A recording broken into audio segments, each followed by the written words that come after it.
문제는 이번에 법무차관으로 들어온 이용구. 예. 이분은 차관 될 때부터 이런저런 말들이 많았는데 되고 나서 더 말이 많네요. 우선은 지금 박상기 전 장관 아닙니까?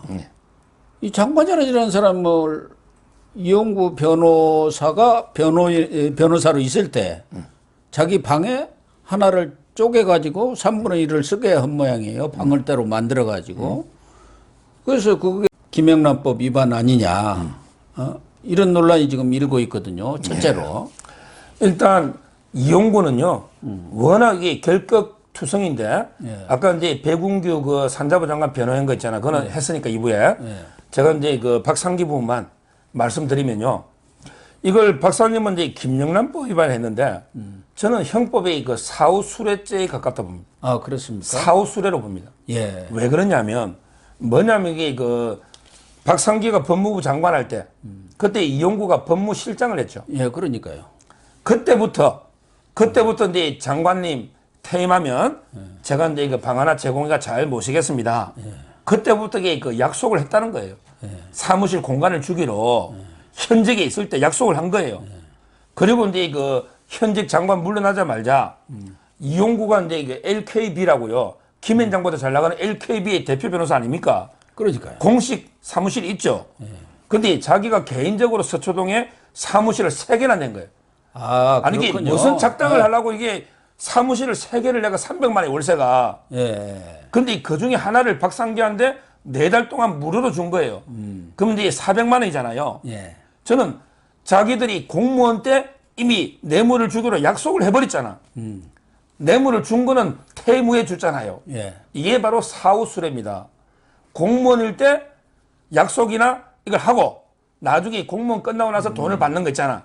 이게 사전수뢰 반대가 사후수뢰거든요. 형량이 이거는 뇌물이에요. 김영란법은 그냥 하고는 비교가 안 되는. 이게 말이 되느냐 말이에요.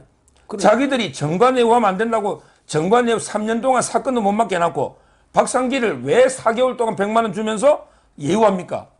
그거는 다 활용 가치가 있으니 법무장관으로서. 따라서 저는 이거는 정말 심각한 범죄행위라 봅니다. 범죄행위, 사후수뢰. 김영란법은 당이 되고 이래 보는 거예요. 공직사에서 밑에 사람이 상급자를 뇌물을 주겠다고 미리 이야기해가지고 이런 경우는 참 드문 것 같아요. 예를 들면은 지금까지 알려진 것은 재벌 같은 데서 뭐 고위 공무원이라든가 또 판검사들 당신들 이런 거 봐주면은 현직에 있을 때는 걸리니까 퇴직 후에 이런 것을 주겠다. 또 돈도 이러이러한 걸 가지고 이렇게 월 1억씩 주겠다. 뭐 이렇게 해온 것이 많았잖아요. 현실적으로. 그런데 공무원들이 법무실장이 장관한테 당신 퇴직하면은 내가 사무실도 주고 돈도 줄게. 그 얘기 아닙니까? 이게 말이 되는 소리예요? 그러니까 제가 보기에 여러 가지인데 법무부 장관까지 했으니까 뭐 사건을 유치하는 데도 도움이 될 수 있고 도움이 되겠죠. 사건 끌어오는 또는 이거 해결할 때도 원래 제자들도 많고 이분이 박상기가 연대 법대 교수예요. 예. 그 사람이 형법 책도 썼는데 수험생들이 거의 보진 않아. 그 책을 별로 보는 사람은 없지만 하여튼 이제 장관까지 했으니까 로펌에 그 도움이 안 되겠나. 이래서 저는 이제 정관예우 차원 있잖아요. 끌어갔는데 이것만 보더라도 이제는 이제 검찰개혁 운운 좀 하지 마라 말이에요. 아니 자기들이 정관예우 3년 동안 사건도 선임 못하게 해놓고 장관을 방을 주고 해가면서 사건을 유치하거나 해결에 도움받는다? 이게 무슨 검찰개혁이냐 말이에요. 따라서 앞으로는 이 검찰개혁을 운운하는 것도 저는 문제가 있다. 이래 보는 거예요. 또 하나는 이용구 차관이 변호인일 때 그 사무실에서 박은정 감찰 담당관이 박상기 전 장관을 또 조사를 했다는 거 아닙니까? 감찰을 한 것이죠. 그렇죠. 옛날 윤석열 총장하고 박상기 장관이 조국과 관련해서 이런저런 얘기를 했다는 게 이제 논란이 많이 됐지 않습니까? 국회에서도 그렇고 또 대검 국감 때도 그런 문제를 이제 조사를 했는데 그것도 이런 감찰법인가? 그게 위반이라고 하더라고요. 그렇죠. 일단 조금 전에 뭐 조국 문제도 있지만 더 중요한 거는 이제 그 윤석열 총장 그 징계 사유 중에 중앙일보 홍석현 회장 있죠. 예. 홍석현 회장 만난 것도 부적절한 만남 들어가 있잖아요. 예. 그런데 윤석열 총장은 이제 우연히 중앙일보 사장 만나가지고 이게 좀 부적절하다 싶어서 박상기 장관한테 보고했다. 아, 사후에 예, 보고했다. 이렇게 해명했잖아. 그때 총장한테 예. 보고했다는 얘기를 했는데 장관까지 했군요. 그때 중앙지검장 때 그렇죠. 그렇죠. 중앙지검장 할 때. 예. 그때 박상기 장관한테 보고한 거거든요. 아, 원래 장관한테. 그래서 이제 그런 부분들 혹시 중앙일보만 만난 게 없느냐, 보고된 건 맞느냐, 이런 건 이제 그 확인하려고 박은정이가 박상기 장관을 이제 그 조사를 했는데, 자, 그렇다면 이게 그 어디서 해야 됩니까? 최소한 이게 그 법무부 감찰관실이나 법무부에서 예. 불러사든지 예, 그렇게 아니면 이제 좀 예우를 갖춘다면 뭐 호텔도 아니고 이게 뭡니까? 이게 이용구 사무실에서 물론 이제 그때 이용구는 뭐 없었다고 자기를 잡아떼지만 어떻게 이용구 사무실에 박은정 감찰 담당관이 찾아가 가지고 조사하는 거 이것도 상당히 그 부적절하고요. 근데 중요한 게 그때 그 조사를 했으면 보고서가 있어야죠. 예. 이걸 공개를 안 해주는 거예요. 아. 윤석열 총장이 서류 좀 복사해달라고 하는데 복사를 신문 찌라시만 짜고 해주고 제대로 이렇게 기록을 안 해주잖아요. 이정화 검사가 쓴 것도 안 해주고 이런데 이거 저는 장소나 방식도 부적절하고요. 그다음에 이거 보고서를 공개를 안 해주는 거 있잖아요. 복사를 이것도 아주 이게 잘못됐다 이래 봅니다. 이용구와 관련해서 예. 지금 이용구가 밖에 있을 때 법무실장하고 나가서도 비선으로 활동을 한 것 아니냐는 의구심을 받고 있어요. 또 정치권에서도 청와공이라든가 열린우리당 또 황희석 최고위원 이런 사람들도 사실상 이렇게 비선으로 윤석열 찍어내기에 인력을 담당하고 있다 뭐 이런 얘기도 있는데 그 비선으로 활동하면서 자기들이 한 통속으로 자기들끼리 놀아난 것 아니냐는 얘기가 하나가 있을 수 있고 두 번째는 이제 들어와서가 문제 아닙니까? 예. 4일 오후 2시 6분 그러니까 법사위에 출석했는데 이 핸드폰 텔레그램을 본 내용이 또 언론한테 보라고 그렇게 흘리는지 그러지는 않았을 것 같은데 그게 언론한테 카메라에 잡혔단 말이에요. 그거 보면은 이 사람은 징계위원인데 벌써 장관, 보좌관 또 이정군 투라는 사람하고 윤석열 징계를 논의를 하고 있는 거 아닙니까? 모의를 한 거 아니에요. 윤석열 제거하기로. 그렇죠. 그 두 가지가 우선 또 논란이 되고 있어요. 그러니까 결국 제가 이제 보기에는 뭐 고의로 보여준 건 아니고요. 실수로 이제 꺼냈다가 핸드폰 찍힌 거죠. 이런 식으로 이게 그 경험이 없다 보니까 찍힌 거 있잖아요. 그런 것 이것만 같아요. 봐도 이게 그 차관 자격이 없는 보안 의식이 없는 거예요. 왜 핸드폰 꺼내만 찍는다는 거는 상식 아닙니까? 우리 한두 번이 아니잖아. 이걸 이제 그 일단 꺼내가 찍힌 거라고 저는 보고요. 그러면 이제 그 장관 정책보좌관 조두현이죠. 예, 예. 장관 정책보좌관 조두현하고 이제 텔레그램 몰래 대화하는 것도 부적절하죠. 그것도 이게 부적절한데, 근데 거기에 이제 그 이종건 투가 나오잖아요. 예, 투가 이게 또 문제더라고요. 자, 이종건 누구냐? 투를요. 저는 이제 그 결론부터 말하면 이종건으로 보거든. 대검 형사부장. 네. 결론적으로. 자, 그 다음에 이종건이면 왜 부적절하고, 박은정이면 더 저는 부적절하다 봐요. 자, 첫째, 왜 이종건 투냐? 이종건은 제가 잘 알잖아요. 연수원 때 28기 저하고 동기고 7반. 저하고 같은 반이니까. 예. 그때부터 연수원 때도 이게 이종건이 또 있었어요. 그때도 이종건 투라고 했지만 평생을 검찰에서 이종건 투로 살아온 사람이에요. 왜? 이종건 원은 의정부지검의 그 중요경제범죄조사단장 있잖아. 이정군 완이. 22기. 예, 예. 22기니까 한참 선배죠. 예. 윤석열 총장보다 선배예요. 그러니까 검찰에는 이제 그 기수가 오래되면 1, 2, 3 나가겠죠. 이종건이가 흔한 이름이니. 예. 이종건 원은 이제 그 중요경제범죄조사단장하는 의정부지검에 22개가 있고 자기가 투잖아요. 근데 이걸 자기는 이제 그 내가 아니고 야, 내 부인이다. 박은정이라고. 박은정이라고 잡아떼잖아요. 근데 이게 저 좌파들이에요. 뭐만 있으면 이게 부인 탓으로 돌려요. 그러니까. 옛날에 조국이도 전부 정경심이가 다 했다 했잖아. 예, 맞아요. 흑석 선생 김의겸이 있잖아. 청와대. 거기도 부인이. 전부 이게 부인이 다 해도 자기는 관사 모른다 했잖아. 아니 이종건 대검 형사부장은 이게 부인 핸드폰이라고 떠넘기는데 부인이 박은정이지 왜 이종건 투입니까? 그러죠. 부인이 박은정 이름이 없어요? 예. 근데 왜 저는 이종건을 보느냐면 박은정이가요. 지금 2시 아까 6분이랬죠. 예. 2시 6분. 그리고 잠깐 뒤에 12월 4일 날 2시 6분 이거 텔레그램 하고요. 예. 2시 46분에 박은정이가 또 텔레그램 가입한 게 나오잖아요. 그렇게 대화하고 뒤늦게 가입한 그런 일은 없잖아요. 그 말도 안 되는 거죠. 말이 안 잠깐 탈퇴했다가 또 들어온다. 이게 말이 됩니까? 자기들끼리 얼른 연락했네. 빨리 너 들어가라. 그러니까요. 그래야 그게 내가 다른 검사들한테 다 떠버렸잖아요. 예. 2시 46분에 박은정이가 텔레그램 가입했는데 이게 앞뒤가 맞는 거짓말을 해야죠. 그래서 저는 이종건 투는 대검 형사부장 이종건이 확실하다. 제 경험에 의해서. 제가 평생 이종건 투로 불러왔으니 저도 예. 모든 이게 법조인은 다 아는 사실이에요. 그래서 그런데 왜 형사부장이 여기에 관여를 하는 거죠? 자, 그래서 그걸 이제 일단 맞다 치고 그럼 이게 둘일 때 어떤 문제가 있느냐. 만약에 이게 대검 형사부장 이종건이 맞다면 원래대로 그럼 어떻게 됩니까?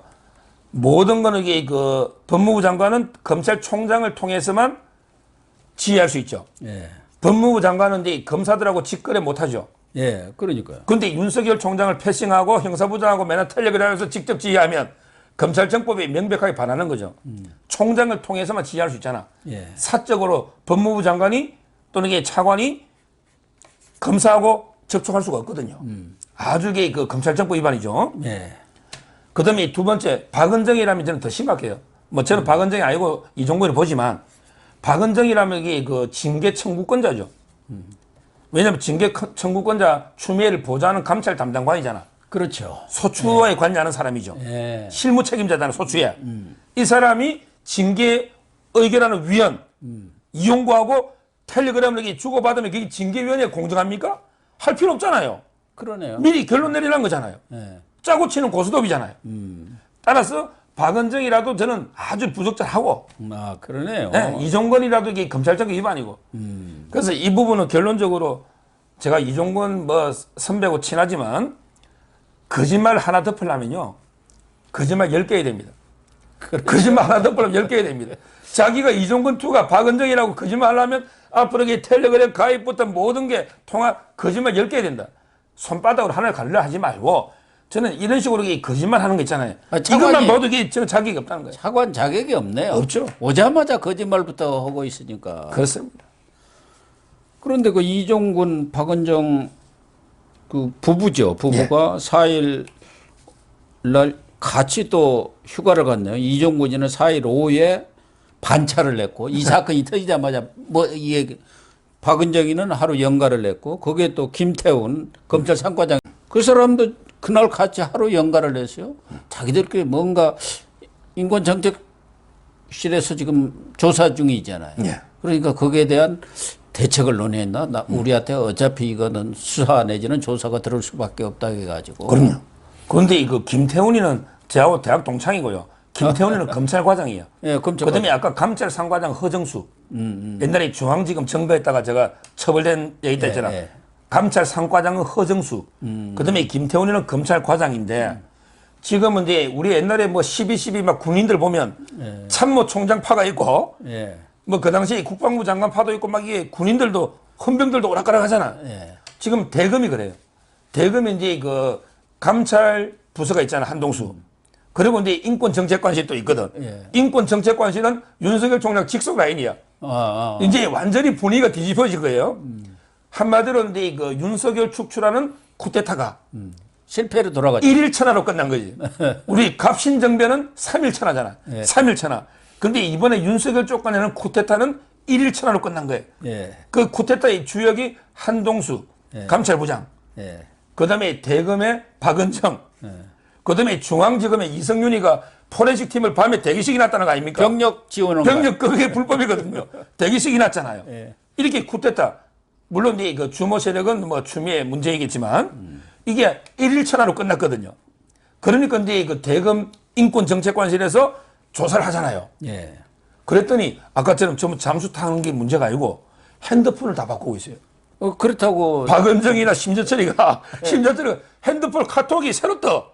핸드폰을 바꾸니까 카톡이 새로 뜰 거 아닙니까? 네. 법조인들은 다 알잖아요, 서로. 우리가 그렇죠. 해보면, 아, 저 사람 카톡이 갑자기 새로 친구 떠? 그럼 이게 핸드폰 바꿨네? 알잖아요. 따라서 저는 이런 데 증거인멸 행위 있잖아. 막기 위해서 심재철이든 한동수든 빨리 이게 그 압수해라. 핸드폰. 이 말씀을 드리는 거예요. 핸드폰 벌써 바꿨으니까 또 없애버렸지 않았겠습니까? 그래도 이제 6개월간 뭐 포렌식하고 하면 또 여러 가지 노니까 아, 또 나옵니까? 기간 노안에는 이제 SK텔레콤이나 뭐 있으니까 빨리 해야죠. 어쨌든 이영구 차관이 그 자리에 있으면서 징계위에 들어가서 징계 결정을 하고 지금 뭐 알려지기는 사실상 추미애보다는 이영구 차관 쪽으로 힘이 쏠리고 있다. 대통령이 탁 이렇게 지명을 해갖고 임명을 했다는 거 아닙니까? 그래서 사실상 차기 장관 아니냐 뭐 이런 소리까지 있다고 그래요. 그런데 이런 사람이 차기 장관 하려면요. 일단 이제 강남에 집부터 하나 처분해야 되는데 집을 하나 내놨는데 시세보다 높게 내놓으면 옛날에 민정수석 김조은이하고 뭐가 다르냐 말이에요. 그거는 버텨서 6억 벌었다는 거 아니에요? 그러니까 6억 올랐다. 지금 이게 집을 2개 중 하나 내놨는지 안 내놨는지도 모르지만 장관 되려면 이게 빨리 팔려야 되는데 집도 이게 문제고요. 그리고 이제 이 사람은 아까 말했처럼 박상기한테 이거 뇌물 공여 그것도 이게 이제는 문제될 거고요. 그리고 이제 그 아주 이게 이 사람이 또 윤석열 총장 동기 아닙니까? 23기 동기거든요. 옛날에 이거 판사 시절부터 우리법 연구하면 유명한 이런데 유명한 게 자판데요. 아마 그렇습니까? 저는 조사를 해보면 백운기 변호하면서 대전지검까지 쳐들어간 거 아닙니까? 예. 대전지검 간이 배밖에 놓지 변호사가 이두봉 대전지검까지 직접 변호사 찾아가고 항의한 거 아닙니까? 저는 이용구가 이제 그 청문회를 안 거쳐서 이게 차관까지는 마음대로 임명하잖아. 예. 장관하면 이게 저는 바로 낙마한다. 이래 봅니다. 네, 시청자 여러분, 오늘 서정욱 변호사님과 함께 윤석열 징계 정국에 관련된 여러 사안들을 아주 심도 있게 서 변호사님이 설명을 해 주셨고 또 분석도 해 주셨고 전망도 해 주셨습니다. 아무튼 지금 돌아가는 상황을 보면은 이 문재인 정권이 너무 허겁지겁 다급하고 초조해가지고 이런저런 우리 국민들이라든가 특히 뭐 법조인들이 보면은 말도 안 되는 행태를 계속하고 있는 것 같습니다. 문재인 대통령이 정신을 좀 바짝 차리고 잘못된 것은 국민들한테 사과를 하고 또 추미애 장관을 조기에 경질해서 사태를 수습하는 거, 안정시키는 거, 그 길만이 문 대통령이 하산을 제대로 할 수 있는 그런 길이 아닌가 하는 생각까지 듭니다. 시청해 주셔서 감사합니다. 감사합니다.